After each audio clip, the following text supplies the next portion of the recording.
মানবতার প্রতীক, গণতন্ত্রের প্রতীক, উন্নয়ন সমৃদ্ধির প্রতীক, যার নেতৃত্বে বদলে গেছে বাংলাদেশ।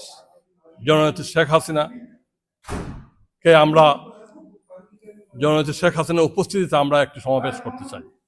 যুক্তরাজ্য আওয়ামী লীগের উদ্যোগে আগামী 8ই ডিসেম্বর রবিবার আমরা পূর্ব লন্ডনে বিশাল একটি হলে আমরা সমাবেশ করব, যেখানে হাজার হাজার যুক্তরাজ্য আওয়ামী লীগ এবং আমাদের আওয়ামী পরিবার, যুবলীগ, ছাত্রলীগ, মহিলা লীগ, স্বেচ্ছাসেবক লীগ, লন্ডন আওয়ামী লীগ, কৃষক লীগ, শ্রমিক লীগ, ছাত্রী লীগ সহ আমাদের যুক্তরাজ্য আওয়ামী লীগের সকল শাখা সংগঠনের সর্বস্তরের নেতৃবৃন্দ সহ মুক্তিযুদ্ধের পক্ষের, স্বাধীনতার পক্ষের, দেশপ্রেমিক সবাইকে নিয়ে, সাংবাদিক, বুদ্ধিজীবী সবাইকে নিয়ে আমরা হাজার হাজার মানুষের উপস্থিতিতে আগামী 8ই ডিসেম্বর রবিবার একটি হলে, বিশাল একটি হলে আমরা সমাবেশ করব।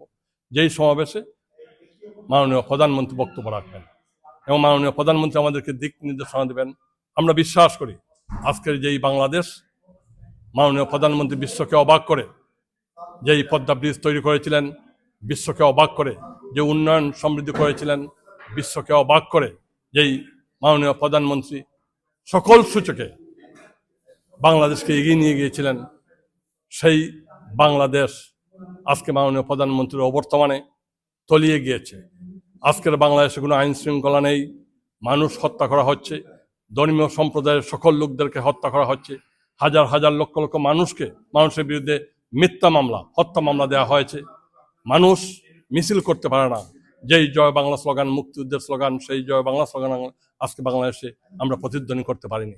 যেই স্লোগান ছিল তোমার নেতা আমার নেতা শেখ মুজিব, শেখ মুজিব, তোমার দেশ আমার দেশ, বাংলাদেশ বাংলাদেশ, বীর বাঙালি অস্ত্র ধরো, বাংলাদেশ স্বাধীন করো, যার নেতৃত্বে বঙ্গবন্ধু সর্বকালের সর্বশ্রেষ্ঠ বাঙালি জাতির পিতা বঙ্গবন্ধু শেখ মুজিবুর রহমানের নেতৃত্বে 1971 7ই মার্চ, পরবর্তীতে 26শে মার্চের প্রথম প্রহরে যে স্বাধীনতা ঘোষণা করেন, যার নেতৃত্বে আমরা একটি লাল সবুজের পতাকা পেয়েছি, আমরা স্বাধীন সার্বভৌম রাষ্ট্র পেয়েছি, 30 লাখ শহীদের রক্তের মধ্য দিয়ে, 2 লক্ষ মা বোনের সম্ভ্রমের মধ্য দিয়ে যেই স্বাধীনতা পেয়েছি, আজকের সেই বাংলাদেশকে বদলে দেওয়ার চেষ্টা করা হচ্ছে। যারা 1971 আমাদের বিরুদ্ধে যুদ্ধ করেছে, যারা 1975 জাতির পিতাকে হত্যা করেছে, সেই শক্তি আবার বাংলাদেশে আমাদের বাংলাদেশের স্বাধীনতাকে, মুক্তিযুদ্ধের চেতনাকে, আমাদের জয় বাংলা স্লোগানকে, আমাদের বাংলাদেশ রাষ্ট্রকে তারা বদলে দিতে চায়।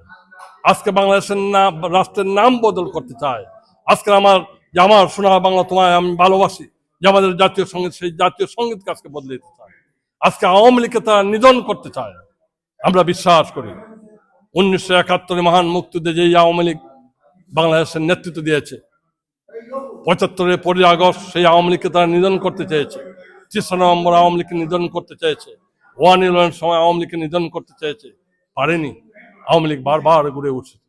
আবারও আমরা বিশ্বাস করি মাননীয় প্রধানমন্ত্রী শেখ হাসিনার নেতৃত্বে এই বাংলাদেশ আবার ঘুরে দাঁড়াবে মুক্তিযুদ্ধের পক্ষের, স্বাধীনতার মূল্যবোধের পক্ষের এবং জয় বাংলার পক্ষের লক্ষ কোটি মানুষ আবারও ঘুরে দাঁড়াবে আওয়ামী লীগ এবং মাননীয় প্রধানমন্ত্রীর নেতৃত্বে।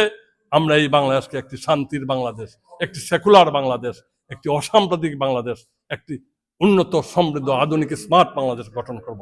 সেটাই আমাদের প্রত্যাশা এবং সেই দিক নির্দেশনা মাননীয় প্রধানমন্ত্রী আগামী 8ই ডিসেম্বর আমাদের সবাই দিবেন। সেটাই আমাদের প্রত্যাশা। জয় বাংলা, জয় বঙ্গবন্ধু।